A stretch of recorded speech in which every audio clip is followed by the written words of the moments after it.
ওকে, আমাদের আম আজকের টপিকটা হচ্ছে আম বেসিক্যালি অসিলেশন বা অসিলেটর।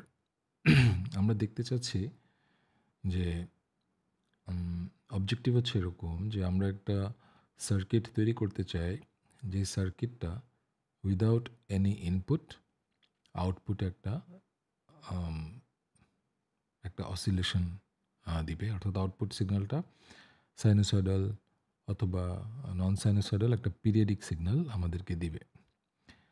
তো আমরা এর আগে আমরা যখন ফিডব্যাক অ্যাম্প্লিফায়ারটা পড়ছিলাম, নেগেটিভ ফিডব্যাক অ্যাম্প্লিফায়ার, যেটার আম যেটার টপোলজিটা ছিল অনেকটা এরকম যে আমরা একটা ইনপুট দিচ্ছি, ইনপুটটা অ্যাম্প্লিফাই হচ্ছে, ইনপুটের আউটপুটের একটা পোর্শন আমরা ইনপুটে এনে ফিড করছি নেগেটিভলি।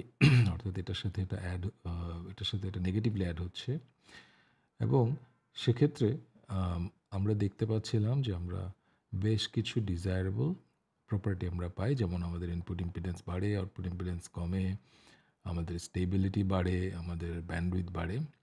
আমাদের ট্রেড অফটা হচ্ছে যে আমাদের গেইনটা এতে কমে যায়। আম একটা অ্যাম্প্লিফায়ারের ক্ষেত্রে একটা জিনিস একটু খেয়াল করতে হবে যে আমরা যখন ট্রানজিস্টর দিয়ে অ্যাম্প্লিফায়ারগুলো পড়ছিলাম, সেটা হচ্ছে যে অ্যাম্প্লিফায়ারের আমার যদি ইনপুট ফ্রিকোয়েন্সিটা বাড়ে, তার গেইনটা তার সাথে বাড়ে অথবা কমে। আমরা বডি প্লট থেকে জিনিসগুলো দেখেছি। একইভাবে আমরা এটাও দেখেছি যে এটার ফেজটাও কিন্তু চেঞ্জ হয়। সো আমার যদি এমন হয় যে আমি এখানে একটা ইনপুট দিলাম, এখানে একটা আউটপুট পাচ্ছি এবং বিটাটা নেটওয়ার্কের ভেতর দিয়ে আমরা এখানে যেটা আনছি সেটা এটার থেকে আ সাবট্রাক্ট হচ্ছে। বাট এটা পসিবল যে in a very different frequency, ধরা যাক খুব হাই ফ্রিকোয়েন্সিতে এখানে যে ফেজটা আগে 180 ছিল বা 90 ছিল, সেটা চেঞ্জ হয়ে 360 অথবা 270 হয়ে গেল। সো তখন এটা কিন্তু আর নেগেটিভ ফিডব্যাক থাকছে না। তখন এইটার সাথে এইটা কিন্তু আসলে তখন অ্যাড হবে। সো আমি যদি ড্র করার ট্রাই করি, জিনিসটা হচ্ছে এরকম যে আমি অরিজিনালি আমার ফিডব্যাকটা ছিল এরকম যে ধরা যাক আমার একটা সাইনোসয়েড আছে।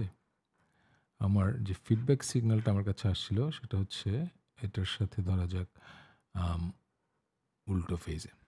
কিন্তু পরবর্তীতে যখন ফ্রিকোয়েন্সি অনেক বেড়ে গেছে, তখন যদি এরকম হয় যে আমার সাইনোসয়েড এবং আমার যে ফিডব্যাক সিগন্যাল তাদের ফেজ সেম হয়ে গেছে, তাহলে সেক্ষেত্রে ১ম এ যদিও এই দুটো কিন্তু একটা আরেকটার থেকে বিয়োগ হতো, কিন্তু এখন এই ২ টা একটা আরেকটার সাথে যোগ হওয়া শুরু করবে। কাজেই আমাদের নেগেটিভ ফিডব্যাক ডিজাইন করা সার্কিটটা কিন্তু আসলে পজিটিভ ফিডব্যাক হিসেবে কাজ করা শুরু করবে এবং যদি করে সেক্ষেত্রে আসলে যেটা হবে যে আমার আউটপুটটা স্টেবল থাকবে না। আউটপুট উইল বিকাম এটা কন্টিনিউয়াসলি বাড়তে থাকবে বা ইভেন কিছু, কিছু ক্ষেত্রে এটা অসিলেশন হতে পারে।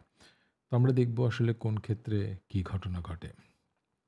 এখন আমি একটা সিম্পল কেস চিন্তা করি যে ধরা যাক আমার এখানে সিগন্যাল যেটা সেটা 1, আম আমার এখানে গেইন A হওয়ার পরে এখানে আসলো সিগন্যালটা A এবং আমরা জানি এখানকার সিগন্যালটা হচ্ছে বিটা A। যদি কোনোভাবে বিটা A এর মানটা ইজ ইকুয়ালস টু 1 হয় এবং ফেজটা এটার ফেজটা যদি 180 আম বা যদি সমান হয় বেসিক্যালি। আমি যদি ফর সিম্পলিসিটি অ্যাকচুয়ালি আমি এখানে এটা হয়তো ভুল হতে পারে। আমরা ইনিশিয়ালি ডিজাইনটা যেহেতু নেগেটিভ ফিডব্যাকে করছিলাম, so let's call it a negative.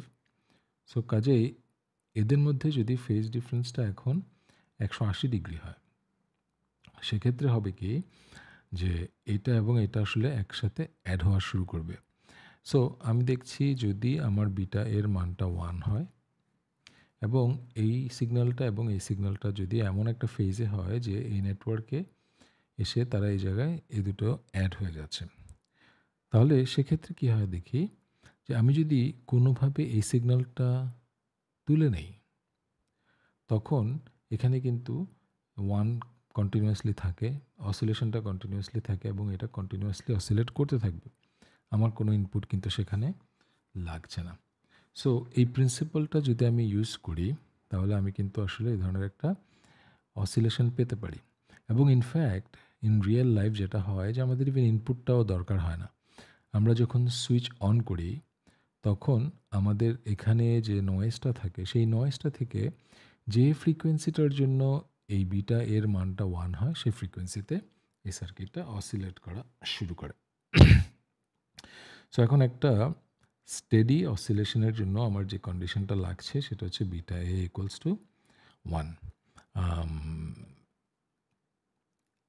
In fact beta এর মান যদি গ্রেটার দেন 1 হয়, তাহলে আমার যেটা হবে যে আমার ইনপুট সিগন্যালটা ক্রমাগত বাড়তে থাকবে এবং আউটপুট সিগন্যালটাও ক্রমাগত বাড়তে, বাড়তে এটা একটা আনস্টেবল সিচুয়েশনে যেতে থাকবে। অর্থাৎ এটা কন্টিনিউয়াসলি বাড়তে থাকবে। সো এটাকে আমরা আসলে এটা একটা ডাইভার্জেন্ট সিগন্যাল। অর্থাৎ যে সিগন্যালটা কখনোই আম একটা স্টেবল সিচুয়েশনে যাচ্ছে না। এটা কন্টিনিউয়াসলি বাড়তে থাকে। সো আম আমরা যদি এটাকে একটু মেথডিক্যাল ওয়েতে চিন্তা করতে চাই, তো আমরা এই ধরনের একটা প্লট আমরা ড্র করতে পারি। সেই প্লটটা আমি একটু যদি খেয়াল করি, ইটস লাইক এ বোডে প্লট, কিন্তু এটা বডি প্লটের আ যে গেইন এবং ফেজ আছে সেটাকে আসলে আমরা একসাথে রিপ্রেজেন্ট করছি।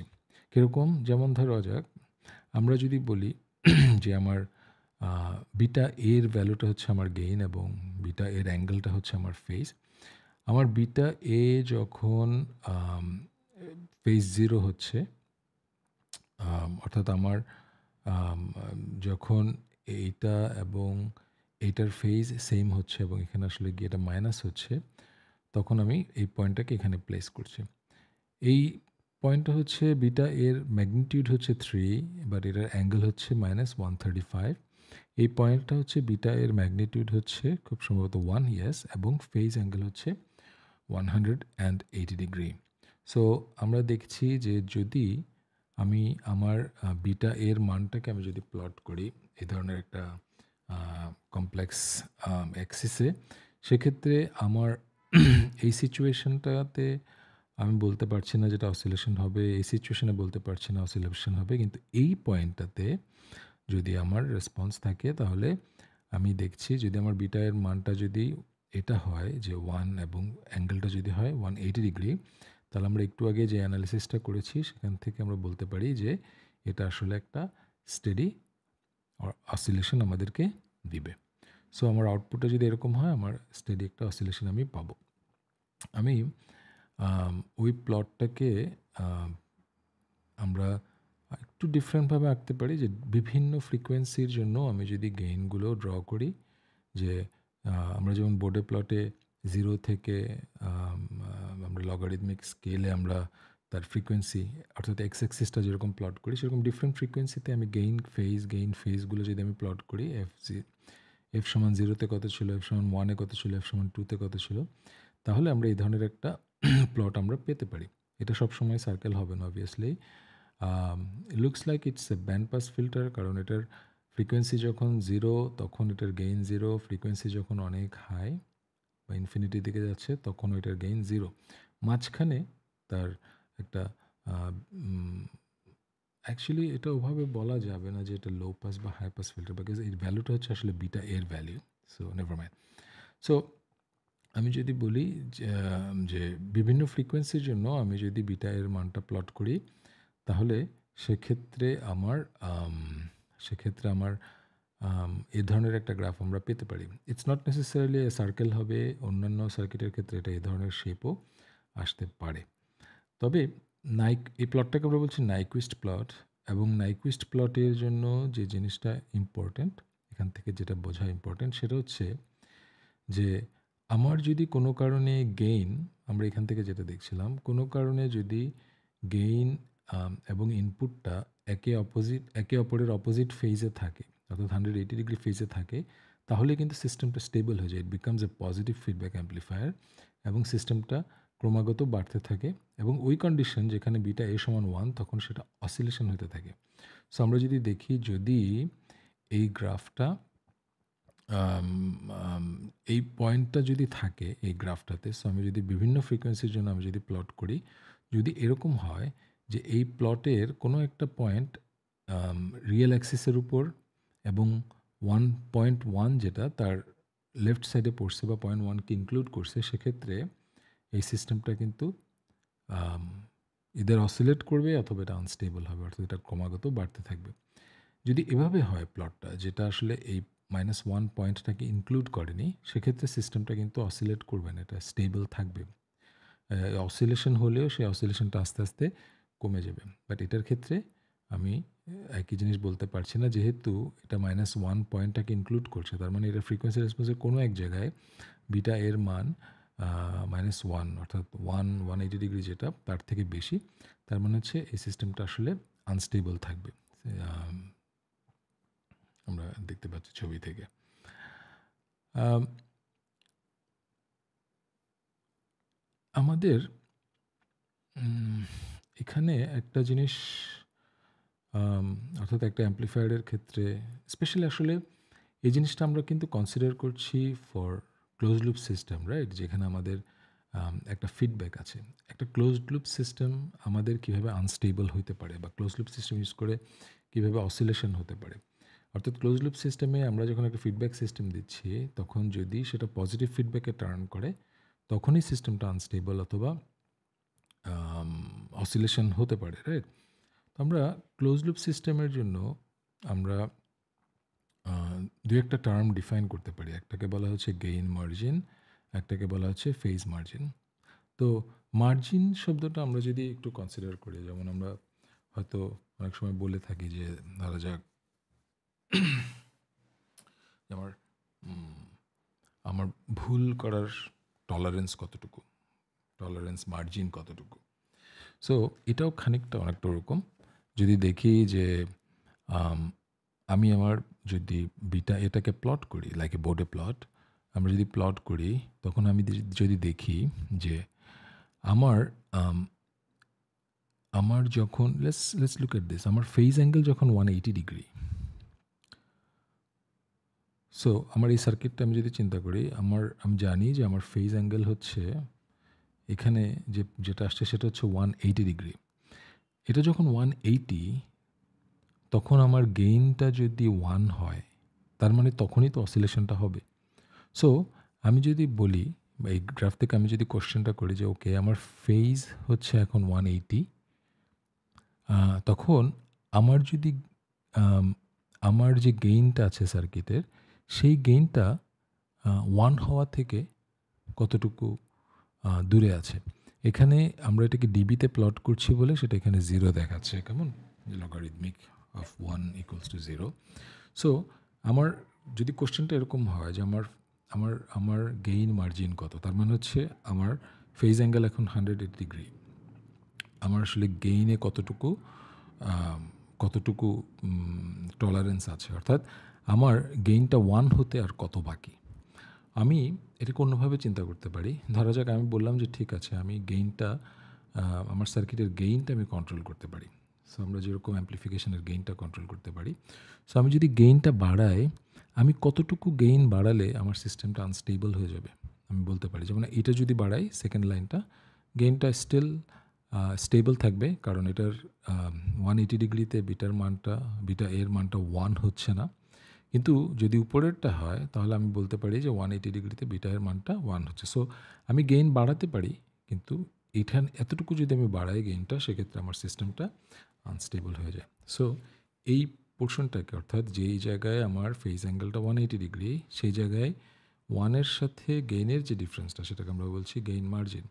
আমি এই প্রসেসটা উল্টাভাবেও চিন্তা করতে পারি। আমি যদি বলি যে ওকে আমার গেইন এখন 180, গেইন এখন 1, বিটা এ সমান 1। এই অবস্থায় আমার ফেজ কতটুকু বাকি আছে 180 ডিগ্রি হওয়ার। কোনো কারণে যদি আমার ফেজটা চেঞ্জ করি, তো তাহলে আমি বলতে পারি যে ঠিক আছে, আমার গেইন 1, কিন্তু আমার ফেজ এতটুকু বাকি আছে। সো যদি কখনো এরকম হয় যে না, আমার গেইন এখন 1 বাট আমার মার্জিনটা খুব ছোট, তার মানে দ্য পসিবিলিটি ইজ হাই যে যেহেতু আমার মার্জিন খুব ছোট, তার মানে আমার এরর করার সুযোগটা খুব কম। তো আমি বলতে পারি যে আমার সিস্টেমটা আসলে মানে এনিওয়ে, ধরা যাক টেম্পারেচার বা অন্য কোনো কারণে সিস্টেমটা আনস্টেবল হতে পারে। সো আমরা ওভাবে চিন্তা করতে পারি।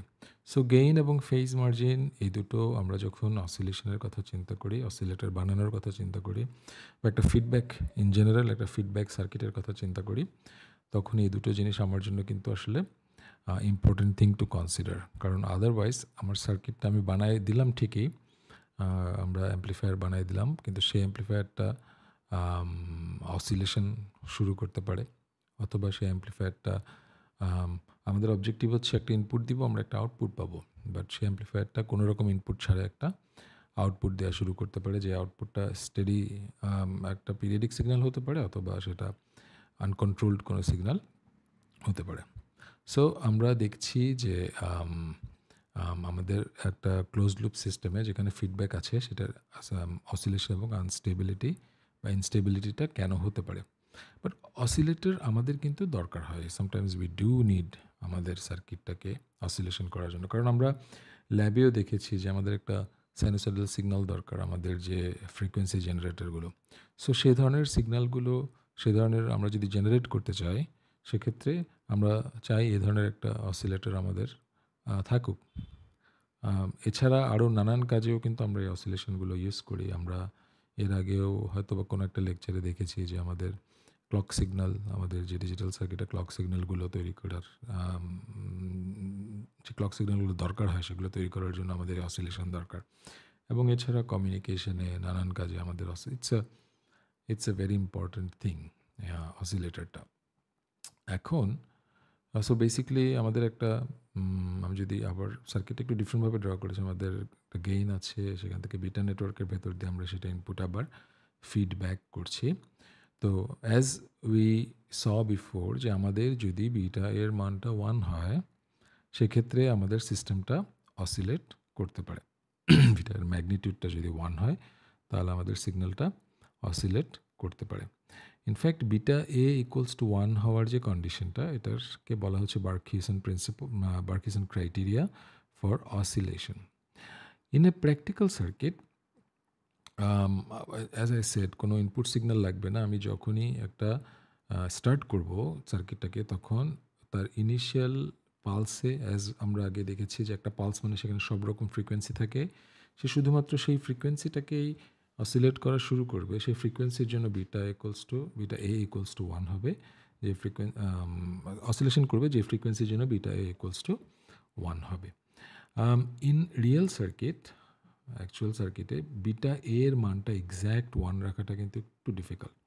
সো যেটা হয় যে সেটা আমরা যদি বিটা একে এক্স্যাক্ট সেট করি, ধরা যাক আমি চাচ্ছি আমার একটা অসিলেটর তৈরি করব, আমি বিটা একে এক্স্যাক্টলি 1 করলাম, টেম্পারেচার বা অন্য যে কোনো কারণে সে মানটা যদি কমে যায়, তাহলে আমরা অসিলেশনটা পাবো না, উইচ ইজ নট ডিজায়ারেবল। আর যেটা আমরা করি সাধারণত ইন প্র্যাকটিক্যাল সার্কিট, আমরা বিটা এর মানটা সামান্য বেশি রাখি, গ্রেটার দেন 1 রাখি। গ্রেটার দেন 1 যদি হয়, আমরা আগেও দেখেছি যে আমাদের আউটপুট সিগন্যালটা কী হয়, ক্রমাগত বাড়তে থাকে। বাট আমরা দেখেছি যে আমাদের এটা কতটুকু বাড়তে পারবে, সেটা নির্ভর করবে হচ্ছে আমাদের অ্যাম্প্লিফায়ারের বায়াসিংয়ের উপর। সো বেসিক্যালি ওর অসিলেশনটা একটা নির্দিষ্ট পর্যায় পর্যন্ত বেড়ে, বায়াসিং ভোল্টেজ পর্যন্ত বেড়ে, সে কিন্তু এর থেকে বেশি বাড়তে পারবে না। বাট আমরা অবভিয়াসলি আউটপুটটা কিন্তু সাইনোসয়েড পাবো না, সেক্ষেত্রে আমাদের আউটপুটটা উপরের দিকে গিয়ে কেটে যাবে বা ডিস্টর্টেড হবে।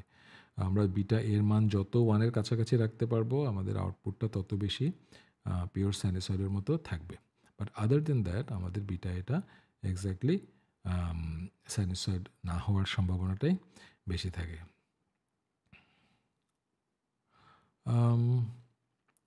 আমরা যদি এই কনসেপ্টটা বুঝি যে আমাদের আসলে অসিলেশনটা কেন হচ্ছে, আমরা বিটা এর মানটা কীভাবে সেট করছি, এবং স্টেডি স্টেট অসিলেশন আমরা কীভাবে পেতে পারি, তাহলে আমরা দু একটা সার্কিট একটু এক্সামিন করতে পারি। আমরা আমরা অ্যাম্প্লিফায়ার সম্পর্কে দেখেছি। আমরা যেটা এর আগে যখন নেগেটিভ ফিডব্যাক পড়েছি, তখন আমরা দেখেছি যে বিটা এটা হচ্ছে জাস্ট একটা simple voltage divider. So basically input যে ফেজে, এটা অ্যাম্প্লিফায়ারের থেকে আউটপুট বা বিটা এ নেটওয়ার্কের ইনপুট যেই ফেজে থাকছে, এটার আউটপুটটাও ঠিক সেম ফেজে থাকছে। কিন্তু আমরা আসলে যেটা চাই সেটা হচ্ছে এই বিটা এর নেটওয়ার্কের ফেজ যেটা হবে, তার আউটপুটে, ইনপুটে ফেজ যেটা হবে, আউটপুটের ফেজটা যাতে তার থেকে 180 ডিগ্রি শিফট করে। যদি আমরা সেটা চাই তাহলে আমরা বিটা নেটওয়ার্ক আমরা কী দিতে পারি রেজিস্টারের বদলে? অবভিয়াস আনসার হচ্ছে আমরা আম এখানের যেহেতু ইনপুট এবং আউটপুটের মধ্যে একটা ফেজ শিফট চাই, সো আমরা এখানে একটা আরসি ক্যাপাসিটর টাইপের একটা নেটওয়ার্ক যদি দেই, তাহলে এখানে একটা ফেজ শিফট হতে পারে। সো ইনফ্যাক্ট আমরা সেটাই করি যে আমরা একটা ফেজ শিফট অসিলেটর যদি ডিজাইন করতে চাই, আমাদের অ্যাম্প্লিফায়ার আছে, আমাদের বিটা নেটওয়ার্ক যেটা আছে বা ফিডব্যাক নেটওয়ার্ক, সেখানে আমরা একটা আরসি ফেজ চেঞ্জ একটা আমরা যদি একটা নেটওয়ার্ক দিই, ইনপুট এবং আউটপুটের মধ্যে আমরা একটা 180 ডিগ্রি ফেজ শিফট পাবো। ইনফ্যাক্ট এই 180 ডিগ্রি ফেজ শিফট আমরা পাওয়ার জন্য যেই ফ্রিকোয়েন্সিতে সে এই ফেজ শিফটটা দিবে, সেই ফ্রিকোয়েন্সির ইকুয়েশনটা হচ্ছে f equals to 1/2 pi RC square root of 6। আমাদের খুব ডিটেইল এটার অ্যানালিসিসটা আমাদের এই কোর্সে করার দরকার নেই, বাট অবভিয়াসলি আমরা ফার্স্ট সেমিস্টার এবং সেকেন্ড সেমিস্টারে যে কোর্সগুলো করে আসছি এবং সেখানে যে সার্কিট অ্যানালিসিসের থিওরিগুলো পড়ে আসছি, সেগুলো থেকে আমরা এটা আমরা আসলে ক্যালকুলেট করে বের করতে পারবো। But you have to kind of memorise this thing, just the ইকুয়েশনগুলো, সো দ্যাট ছোটোখাটো অঙ্কগুলো আমরা করতে পারি। যে একটা ফেজ শিফট অসিলেটরের ক্ষেত্রে তার যে ফ্রিকোয়েন্সিতে সে 180 ডিগ্রি ফেজ শিফট করে, সেটা হচ্ছে 1/2 পাই RC স্কোয়ার রুট 6, যখন আর এবং সি সবগুলো সমান হয়। এবং আমরা দেখেছি যে এটার ক্ষেত্রে আমার বিটা এর মান হইতে হবে হচ্ছে মানে এই সার্কিটের জন্য আমার বিটার যে ম্যাগনিটিউড, সেটা হচ্ছে 1/29, অর্থাৎ ইনপুট এবং বিটা নেটওয়ার্কের ইনপুট এবং আউটপুটের মধ্যে যে সম্পর্কটা, সেটা হচ্ছে 1/29। তার মানে আমি যদি এইখানে বিটা এর মান 1 হতে হয়, তাহলে আমার গেইনটা হতে হবে অ্যাটলিস্ট 29 অথবা 29, অর্থাৎ অসিলেশন যদি আমি পেতে চাই, গেইনটা হতে হবে অ্যাটলিস্ট 29 অথবা 29 থেকে বেশি। তো এখানে বয়েলসের বইতে একটা জিনিস মেনশন করেছে যে অনেকে আমরা মনে করি যে এখানে আসলে এখানে 3টা আরসি নেটওয়ার্ক আছে, প্রত্যেকটা 60 ডিগ্রি ফেজ শিফট করে। সেটা আসলে চিন্তা করলে ভুল হবে, কারণ অবভিয়াসলি প্রথমটা যদি ফেজ শিফট 60 ডিগ্রি করেও আমি যখনই সেকেন্ডটা কানেক্ট করছি, তখন কিন্তু সার্কিটটা আর ওরকম থাকছে না, ইট ইজ চেঞ্জিং, রাইট? এটার কারণে এটার লোড কিন্তু চেঞ্জ হচ্ছে। এই ক্যাপাসিটরটা ইনিশিয়ালি দেখছিল হয়তো একটা রেজিস্টার, কিন্তু যখনই আমি এটা কানেক্ট করছি তখন ইট সিজ another complex circuitry, not just like it's not like তিনটাকে আমি জাস্ট প্যারালাল করতে পেরেছি, it's not going to be like that. যদি এটার লোডিং এটাকে এফেক্ট না করতো, আমরা যদি ভাবে ডিজাইন করতে চাই, তাহলে আমাদের এখানে মাঝখানে আবার একটা বাফার সার্কিট দিতে হতো, but obviously that increase the expenses, right? So আমরা দেখেছি যে আমরা এই ধরনের করতে পারি একটা অপারেশনাল অ্যাম্প্লিফায়ার দিয়ে, সিম্পল একটা অ্যাম্প্লিফায়ার যদি দিই, আমরা যদি একটা এফইটি দিয়ে একটা অ্যাম্প্লিফায়ার ডিজাইন করি, অথবা আমরা একটা ট্রানজিস্টর দিয়ে যদি অ্যাম্প্লিফায়ার ডিজাইন করি, তাহলে তাদের জন্যে এই ফেজ শিফট নেটওয়ার্ক যেটা আছে, তার ফ্রিকোয়েন্সি যেটা, যে ফ্রিকোয়েন্সিতে সে 180 ডিগ্রি ফেজ শিফট করবে, সেটার ফ্রিকোয়েন্সিটা এখানে বলে দেওয়া আছে। We need to memorize those things to do simple অঙ্ক। এনিওয়েজ, হ্যাঁ, আর হচ্ছে ফর এক্সাম্পল ট্রানজিস্টর ফেজ শিফটের জন্য বলা আছে এটা, এবং আমরা যদি ইকুইভ্যালেন্ট সার্কিট দিয়ে চিন্তা করি একটা ট্রানজিস্টরের জন্য, তাহলে আমরা দেখছি যে ট্রানজিস্টর অ্যাম্প্লিফায়ারের HFE যেটা, অর্থাৎ আমরা ট্রানজিস্টরের ক্ষেত্রে আমরা যদি তাকে হাইব্রিড প্যারামিটার দিয়ে রিপ্লেস করি, তখন তার যে গেইন ফ্যাক্টর, অর্থাৎ আমরা একটু আগে দেখছিলাম বিটার মান কত হতে হবে, সো এখানের ক্ষেত্রে HFE যেটা, সেটার মান হতে হবে গ্রেটার দেন এত। সো এটা আমরা আইডেন্টিফাই করতে পারি। সো আমি যদি একটা বিজেটি দিয়ে আমি যদি একটা ফেজ শিফট অসিলেটর তৈরি করতে চাই, সো আমাকে HFE ডিজাইন করতে হবে এমনভাবে ট্রানজিস্টরের, এমন একটা HFE ট্রানজিস্টর বের করতে হবে যেটা আসলে এই কন্ডিশনটা স্যাটিসফাই করে। অপ-অ্যাম্প দিয়ে রাদার সিম্পল আমরা করতে পারি। এটার জন্য হচ্ছে 1/2 pi RC square root of 6। So আমরা জানি, তাহলে এই ক্ষেত্রে এই গেইনটা হইতে হবে আমাদের 29, রাইট? সো এটাকে আমরা দেখছি এটা একটা ইনভার্টিং ফিডব্যাক অ্যাম্প্লিফায়ার হিসেবে আছে। সো আমরা জানি RF/R1 ইকুয়ালস টু কত হইতে হবে আমাদের এক্ষেত্রে। There is another kind of oscillator, যেটাকে আমরা বলছি Wien bridge oscillator. Once again op-amp আছে, এটার ফিডব্যাক নেটওয়ার্কটা হচ্ছে এটা। এবং এটার ক্ষেত্রে আমার এফ যে ইকুয়েশনটা সেটা হচ্ছে এফ ইকুয়ালস টু 1 বাই এত। এটার একটা অ্যাডভান্টেজ হচ্ছে উইনব্রিজ অসিলেটরে যে এটার যেমন ফর এক্সাম্পল আমরা ফেজ শিফট অসিলেটরে কোন আরটা চেঞ্জ করলে আমার কোন ফ্রিকোয়েন্সি কতটুকু চেঞ্জ হবে এটা একটু কম্পারেটিভলি ডিফিকাল্ট টু সে, কারণ এখানে আম, আহ, কিন্তু উইনব্রিজের ক্ষেত্রে যেটা হয় সেটা হচ্ছে এটা কম্পারেটিভলি অন্য যে সার্কিটগুলো আমরা পড়ে আসি সেগুলোর থেকে একটু সিম্পলার টু ডিজাইন। জাস্ট এখানে কি দু একটা প্যারামিটার চেঞ্জ করলেই আমার উইনব্রিজ অসিলেটরের ফ্রিকোয়েন্সিটা আমরা চেঞ্জ করতে পারি। এসব ক্ষেত্রে আমাদের আসলে বেসিকলি ইকুয়েশন সার্কিট প্যারামিটারটা সার্কিট টপোলজিটা জেনে আমার জাস্ট ইকুয়েশনগুলো মনে রাখলে হবে।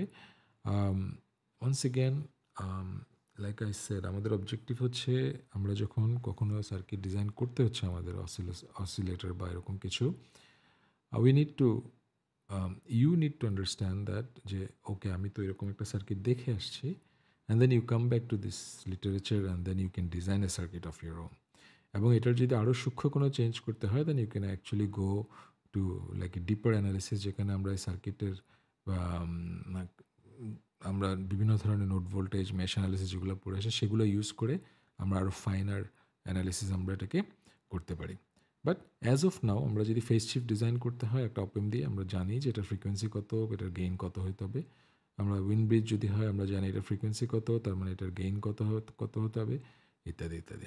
So it's rather simple to think. আমরা আরেকটা অসিলেটর যেটা আমরা পড়বো সেটা হচ্ছে টিউনড অসিলেটর সার্কিট। টিউন শব্দটা অলওয়েজ আমাদেরকে বলে হচ্ছে যে এটা আসলে একটা স্পেসিফিক ফ্রিকোয়েন্সি দিবে, রাইট? টিউন করা মানে হচ্ছে এটা একটা স্পেসিফিক একটা ফ্রিকোয়েন্সিতে সেট করা। তো আমরা একটু আগে যেটা দেখেছিলাম যে আমাদের বার্কহিউসেন প্রিন্সিপাল বলছে বিটা এ সমান 1 হতে হবে, বাট আমরা বিটা এ সাধারণত 1 সেট করতে পারি না। আমাদের যেটা হয় যে আমরা বিটা এ একটু বেশি সেট করি just to keep the oscillation running. কিন্তু সেক্ষেত্রে আমার এই পয়েন্টগুলোতে আসলে এটা একটা নন লিনিয়ারিটি চলে আসে, সেটা হচ্ছে সাইনোসয়েড হয় না। সে দেখা যায় যে উপরের দিকে ক্লিপ হয়ে যায় বা একটু ডিস্টর্টেড একটা অসিলেশন হয়। টিউনড অসিলেটর যেটা করে সেটা হচ্ছে আমরা জানি যে এই ধরনের একটা পিরিয়ডিক সিগন্যালকে আমরা কিন্তু আসলে অনেকগুলো পিরিয়ডিক সিগন্যালের সাম হিসেবে দেখাতে পারি।